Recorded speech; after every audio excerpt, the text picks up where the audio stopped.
எல்லாருக்கும் ஸ்தோத்திரம். இயேசு கூப்பிட சொன்ன ஊழியத்தில் இருக்க ஒருத்தர் கர்த்தர் ஆசீர்வதிப்பாராக. இன்றைக்கி ஒரு ஒரு தலைப்பு குறித்து தான் நம்ம பார்க்க போகிறோம். தப்பிவிப்பார், ஆதரவாக இருப்பார், விடுவிப்பார். யாருக்கு அப்படி என்பதை தான் நம்ம இன்றைக்கி பார்க்க போகிறோம். ஆமென். ஸ்தோத்திரம். கர்த்தர் தாவீதை அவனுடைய எல்லா சத்துருக்களின் கைக்கும் சவுலின் கைக்கும் நீக்கலாக்கி விடுவித்த போது அவன் கர்த்தருக்கு முன்பாக பாடின பாட்டு. அவன் சவுல் என்ற ஒரு ராஜா, தாவீது என்ற ஒரு ராஜா, அந்த ரெண்டு ராஜாவும் ஒரே வீட்டில் இருக்காங்க. மாமனார் தான் யார் அப்படின்னு பார்த்தீங்கன்னா சவுல், மருமகன் யாருன்னு பார்த்தா தாவீது. பிரியமானவர்களே, இவங்களுக்குள்ள ஒரு குடும்பத்தில் ஒரு சண்டை பிரச்சனைகள் வந்து என்ன ஆகுதுன்னு சொன்னால், இவன் இந்த சவுல் ராஜா தாவீதை கொல்ல வேண்டும் என்பது முடிவு பண்ணி கொல்றதுக்கு சுற்றி வரான். இந்த சவுல் ராஜா அவன் இருக்கும் வரைக்கும் இந்த தாவீது ராஜாவை விடாமல் துரத்துறான் பார்த்துக்கோங்க. அப்படி இருக்கும் பொழுது தான் ஆண்டவர் என்ன பண்ணுறாருன்னா, இந்த தாவீது ராஜாவை என்ன பண்ணுறார் தெரியுமா? தப்பிவித்தார், விடுவித்தார், ஆதரவாக இருந்தார். அதை குறித்து தான் இன்றைக்கி பார்க்க போகிறோம். முன்பாக பாடின பாட்டு என்ன பாடினார் அப்படின்னு பார்த்தீங்கன்னா, கர்த்தர் என் கன்மலையும் என் கோட்டையும் என் இரட்சகரமானவர், தேவன் நான் நம்பியிருக்கிற துருக்கமும் என் கேடகம், என் இரட்சணிய கொம்பும், என் உயர்ந்த அடைக்கலமும், என் புகலிடமும், என் இரட்சகரமானவர். என்னை வல்லடிக்குனா அம்பு எய்து கொண்டே இருக்கிறாங்களாம். அந்த வல்லடிக்கு நீக்கலாக்கி ரட்சிக்கிறவர் அவரே.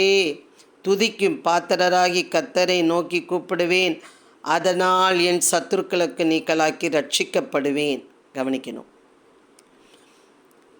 துதிக்கு பாத்திரராகி கர்த்தரை நோக்கி கூப்பிடுவேன், அதனால் என் சத்துருக்களுக்கு நீக்கலாக்கி ரட்சிக்கப்படுவேன். அப்போ நான் தப்பித்து கொள்ள வேண்டும் என்றால் கூப்பிட வேண்டும்.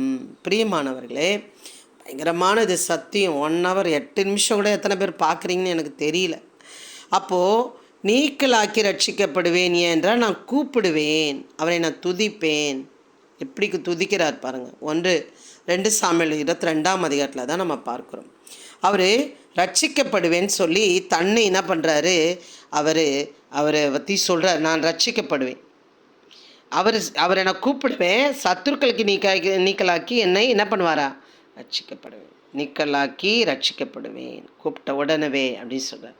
அப்போது ரொம்ப அவர் அந்த பாதையில் ஓடிக்கொண்டே இருக்கிறார். அப்போ சொல்லுகிறார் பாருங்க, ஏன் நான் தப்பிக்கப்பட்டேன்னு சொல்லி அவர் சொல்லுகிறார். சோத்திரம் இதில்னா மெயின் சோத்திரம், ஆமாம் 21 தாமா. கர்த்தர் என் நீதிக்கு தக்கதாக எனக்கு பதில் அளித்தார், கர்த்தர் என் நீதிக்கு தக்கதாக எனக்கு பதில் அளித்தார், என் கைகளின் சுத்தத்திற்காக எனக்கு சரி கட்டினார். அவர் எப்படி இருந்தாரா தாவீது ராஜா? கர்த்தர் என் நீதிக்கு தக்கதாக எனக்கு பதில் அளித்தார், என் கைகளின் சுத்தத்திற்காக எனக்கு சரி கட்டினார், கர்த்தருடைய வழிகளை காத்து கொண்டு வந்தேன், நான் என் தேவனுக்கு துரோகம் பண்ணினதில்லை. அவர் சொல்கிறார் பார்த்தீங்களா, நான் என் தேவனுக்கு துரோகம் பண்ணினதில்லை, அவருடைய நியாயங்கள் எல்லாம் எனக்கு முன்பாக நிறுத்தினேன், நான் அவருடைய பிரமாணங்களை விட்டு விலகாமல். எவ்வளோ அவரை குறித்து சொல்கிறார். இங்கே ஆண்டவரை குறித்து சொல்லிட்டாரு. இங்கே என்ன சொல்கிறாருன்னா, அவரை குறித்து தாவீது ராஜா, தாவீது குறித்து என்ன பண்ணுறாரு சொல்ற, அவருடைய நியாயங்கள் எல்லாம் நான் என் தேவனுக்கு துரோகம் பண்ணினதில்லை, அவருடைய நியாயங்கள் எல்லாம் எனக்கு முன்பாக நிறுத்தினேன், நான் அவருடைய பிரமாணங்களை விட்டு விலகவே இல்லை. பிரமாணங்களை கரெக்டாக நான் பர்ஃபெக்டாக இருக்கேன்னு சொல்கிறார். அது மாத்திரம் இல்லை, அவர் முன்பாக மன உண்மையாயிருந்து என் துக்கணத்திற்கு என்னை விலக்கி காத்து கொண்டேன். நிறைய விஷயங்களை அவர் துரத்தினாலும் அவர் ராஜாவாக ஆண்டவர் தான் அழைச்சிருக்கிறாரு என் மாமனாரை. அதனால் அவரை என்ன பண்ண மாட்டேன், நான் கொல்ல மாட்டேன், அவருக்கு பழி வாங்க மாட்டேன், அவரோட நான் என்ன பண்ண மாட்டேன், சண்டை போட மாட்டேன், அப்படின்னு சொல்லி அவர் ராஜ்யத்தை கெடுக்கவோ அவர் ராஜ்யத்தை உடைக்கவோ அவர் எந்த ட்ரை பண்ணல, எதுவும் முயற்சி பண்ணலான்னு ஓடிக்கொண்டே இருக்கிறார். அதுக்கு தான் சொல்கிறாரு, என் துர்க்குணத்திற்கு என்னை நீக்கலாக்கி காத்து கொண்டேன். துர்க்குணம் வருது, ஆனாலும் நான் என்ன பண்ணுறேன், என்னை விலக்கி காத்து கொண்டேன். மன உண்மையாக இருந்தேன். யாருக்கு முன்பாக? கர்த்தருக்கு முன்பாக. ஆகையால் கர்த்தர் என் நீதிக்கு தக்கதாகவும் தம்முடைய கண்களுக்கு முன் இருக்கிற என் சுதந்திரத்துக்கு தக்கதாகவும் எனக்கு பலனளித்தார்.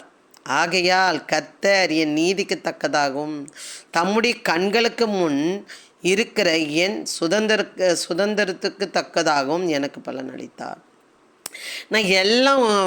அவங்க என்னோட போராடி சண்டை போட்டு என்னை கொல்ல நினைக்கிறாங்க, என் குடும்பத்தையும் அழிக்க நினைக்கிறாங்க, என் மனைவியை பிரிச்சுட்டாங்க, என் வாழ்க்கையை செதிச்சிட்டான் அவன், அந்த மாமனார். ஆனாலும் அவன் ஓடிக்கொண்டே இருக்கிறான். ஏன்னா கடவுள் நியமிக்கப்பட்ட ராஜா அந்த சவுல். அதனால் கடவுள் நியமிக்கப்பட்ட அந்த ராஜா மேலே, மாமனார் மேலே நான் என்ன பண்ண மாட்டேன், கையை நீட்ட மாட்டேன்னு ஓடிக்கொண்டே இருக்கிறார். பிரியமானவர்கள், அவர் எல்லாத்துலேயும் காத்து கொண்டேன்னு சொல்லி தன் மேலே தான் இருக்கிறத அவருக்கு என்ன பண்ணுறாரு, நான் இப்படி தான் இருந்தேன்னு சர்டிஃபிகேட் கொடுத்து கொள்கிறார். அப்படி இருக்கும் பொழுது அவர் என்ன பண்ணுறாராம் பாருங்கள். சோத்திரம். அல்லேலூயாமே. என்மேல் அவர் பிரியமாய் இருந்தபடியால் விசாலமான இடத்திலே என்னை கொண்டு வந்து என்னை தப்புவித்தார்.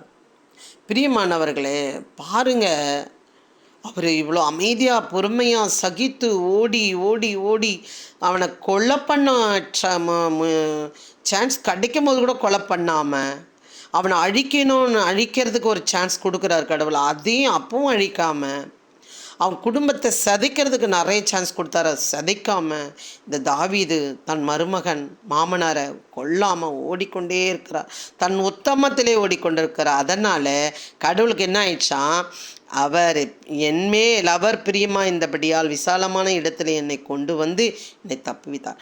தாவீது ராஜா வர வர வர விருத்தி அடைந்தாராம். சவுலோ வர வர வர அவர் என்ன பண்ணாரா, தாழ்த்தப்பட்டாராம். வேதம் சொல்லுகிறது பாருங்கள். என் ஆபத்து நாளிலே எனக்கு எதிரிட்டு வந்தார்கள், கர்த்தரோ எனக்கு ஆதரவாக இருந்தார். அவர் பிரியமாக இருந்தவர் தப்பி வைத்தார். அதுக்கப்புறம் என்ன பண்ணுறாராம், ஆதரவாக இருந்தார். என்னிலும் பலவான்களாக இருந்த என் பலத்த சத்துருக்களும் என் பகைஞருக்கு என்னை விடுவித்தார். நம்ம குடும்பங்களில் சில பேரை ஜெயிக்கவே முடியாது. அவங்க ஒரு கூட்டமாக இருப்பாங்க. அது சம்மந்தி குடும்பமாக இருக்கலாம், அது மாமனார் குடும்பமாக இருக்கலாம், ஒரு தாய் தகப்பன் குடும்பமாக இருக்கலாம். எந்த குடும்பமாக அவங்கள ஜெயிக்கிறது ரொம்ப கஷ்டம். அப்போது அந்த என்னிலும் பலவான்களாக இருந்த பலத்த சத்துருக்களுக்கும் என் பகைஞருக்கும் என்னை விடுவித்தார். பிரியமானவர்களே, அப்படியாக விடுவிக்கிற தேவனாக இருக்கிறார், ஆதரவாக இருக்கிற தேவனாக இருக்கிறார், தப்புவிக்கிற தேவனா. நீங்கள் நினைக்கலாம், ஐயோ இவங்க பயங்கரமானவங்களாக இருக்கிறாங்களே, இவங்க கிட்டேருந்து என்னால் தப்பிக்கவே முடியாதா, ஐயோ பயங்கரமாக திருடனாக இருக்கிறானே, இவன் ஏமாத்துறவனாக இருக்கிறானே, இவங்ககிட்ட போய் மாட்டிக்கணுமே, எப்படி நம்ம தப்பிக்க போகிறோம்?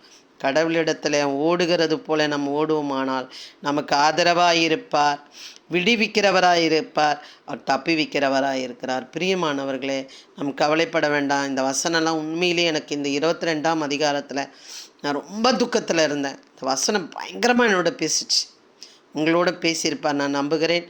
உங்களை விட ஜெயிக்க முடியாதவர்கள் நீங்கள் இருக்கலாம், அவர்களை ஜெயிக்க உங்களால் முடியாது, ஆனால் கர்த்தரால் முடியும்.